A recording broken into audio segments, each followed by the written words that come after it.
சின்ன சின்ன பிரச்சனைக்குலாம் இல்ல ஃபினிஷ் திஸ் அப்படின்னு சொல்றாங்க யாரு? எல்லாருமே அவங்க போயிடலாம் தான் சொல்றாங்க. என் ஒய்ஃப் என்ன 2 மாசம் விட்டு போயிட்டேன். நானும் தங்கச்சி வீட்டுக்கு வரல, நாங்க வரேன் உடனே க்ளோஸ், டைவர்ஸ் கொடுத்துருங்க. எமோஷனல் பிளாக்மெயில் பண்ணல நீங்க அவங்கள? இல்ல சார், எனக்கு கல்யாணம் ஆகி 12 இயர்ஸ் ஆகுது. அவருக்கும் ஏஜ் டிஃபரெண்ட் இருக்கு. நான் சொல்லி கொடுத்தாலும் அவர் கத்துக்க மாட்டாரு. ஒரு ஸ்டேஜுக்கு மேல என்ன ஆயிடுச்சு அப்படின்னா செட் ஆகல. இந்த இன்ஸ்டாகிராம்ல இந்த ஜோடியா பண்றாங்கல்ல சார், அந்த மாதிரி பண்ணோம்னா நிச்சயமா நமக்கு வர்றதில்ல. அது மாதிரி எந்த நேரமும் ரீல்ஸ் போட்டோ யாருமே எடுத்தது இல்லையா? அது நான் ஆசைப்பட்டே தப்பா? பேசிக்கான ஒரு விஷயம் தான். ரீல்ஸ் பண்ணாதுக்குலாம் டைவர்ஸ் கேட்டா என்ன நியாயம்?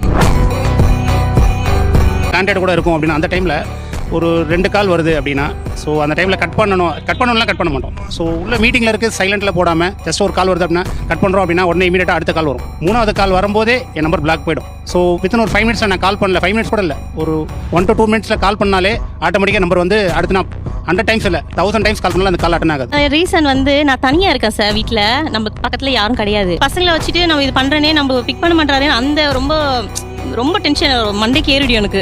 ஓகே, நீங்க சொல்ற அப்படியே கட் பண்ணுங்க. இப்போ இதே சினாரியோ வச்சுக்கங்க. இப்போ அவரை கால் பண்றீங்க, எடுக்கல, நீங்க வந்து பிளாக் பண்ணிடுறீங்க. அவ்வளோ ஒரு ஆக்சிடென்ட் ஆயிடுச்சு. இப்போ அவர் பிளாக் பண்ணிருக்கீங்க, உங்களுக்கு கால் பண்றாங்க, ஒய்ஃப்னு போட்டு கால் பண்றாரு, இப்போ கால் போகல, இப்போ என்ன பண்ணலாம்? நீங்க எவ்வளவு பேர் முட்டாள்தனம் பண்றீங்க பாருங்க. அது யோசிக்கவே மாட்டீங்களே.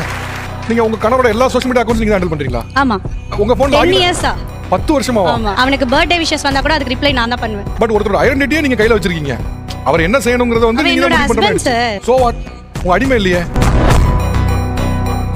முன்னெல்லாம் ஒரு 25 வருஷத்துக்கு முன்னாடி நாங்கள் டாக்ஸிக் மேஸ்குலினிட்டின்னு சொல்லுவோம். ஆம்பளைனா அவங்க பையன் இவங்க பையன், அந்த ஜாதி இந்த ஜாதி, அந்த அருவா இந்த மீசெல்லாம் ஆண்கள் சுற்றிட்டு இருந்த மாதிரி இன்னைக்கு பெண்கள் சுற்ற ஆரம்பிச்சிட்டாங்க. இன்னைக்கு டாக்ஸிக் ஃபெமினிட்டி வந்துருச்சு. என் திருமணம்ன்றதை தான் நான் எல்லாருக்கும் காட்டுவேன். எங்கள் அப்பா கிட்ட காசை எங்கள் அப்பா மொட்டை அடிச்சு நான் வந்து ஹல்தி மெஹந்தி சங்கீத்து கல்யாணம் எல்லாம் பண்ணி கிழிச்சிருவேன் அப்படின்னு பெண்கள் நினைக்கிறாங்க.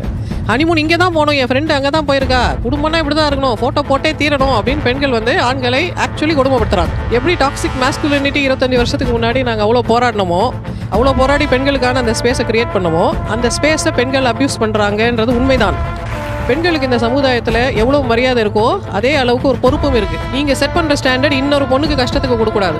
அவங்க என்ன பண்றாங்கன்னா வந்த உடனே யாரெல்லாம் பேசுறேன்னு வாட்ஸ்அப் வாங்கி பாக்குறதோ, இல்ல ஃபேஸ்புக் அக்கௌண்ட் இருந்தா அந்த அக்கௌண்ட் இவங்களும் லாகின் பண்ணி வைக்கிறது, இல்ல பாஸ்வேர்ட்ஸ் தெரிஞ்சு வச்சுக்கிறது. 20 வருஷத்துக்கு முன்னாடி ஒரு கணவன் சொல்லியிருந்தாருன்னு வச்சுக்கோங்களேன், உனக்கு வர லெட்டர்லாம் நான் பார்த்தே தீரணும், உனக்கு வர இமெயிலாம் நான் பார்த்தே தீரணும்னு ஒரு கணவன் சொல்லியிருந்தா அந்த கணவனை பத்தி நாங்கெல்லாம் என்ன பேசிருப்போம்? இவரே இப்படி அல்பமா நடந்துக்கிறாரு, இவரே இவ்வளவு இன்செக்யூரா இருக்காரு, இவருக்கு என்ன ஒரு பொண்டாட்டி யாராவது தூக்கிட்டு போயிடுவாங்கன்னு பயமா, ஏன்னா இவர் ஆண்மை மேல இவருக்கு நம்பிக்கை இல்லையா நம்ம கேட்டுப்போம்ல. இதே கேள்விகளை இப்ப பெண்கள் ஓகே கேட்க வேண்டியதா இருக்கு. உங்க பெண்மை மேல உங்களுக்கு நம்பிக்கை இல்லையா? உங்க கணவனை யாராவது தூக்கிட்டு போயிடுவாங்க, நீங்க பயப்படுறீங்களா? ஒரு மனித உரிமைன்னு ஒன்று இருக்குல்ல, அந்த மனித உரிமையை கணவனோ மனைவியோ மீற முடியாது. இன்னொருத்தோட பாஸ்வேர்டு கொடுத்தே ஆகணும், பேங்கிங் லாகின் பாஸ்வேர்டு கொடுத்தே ஆகணும்னு கேட்கறதுக்கு யாருக்குமே உரிமை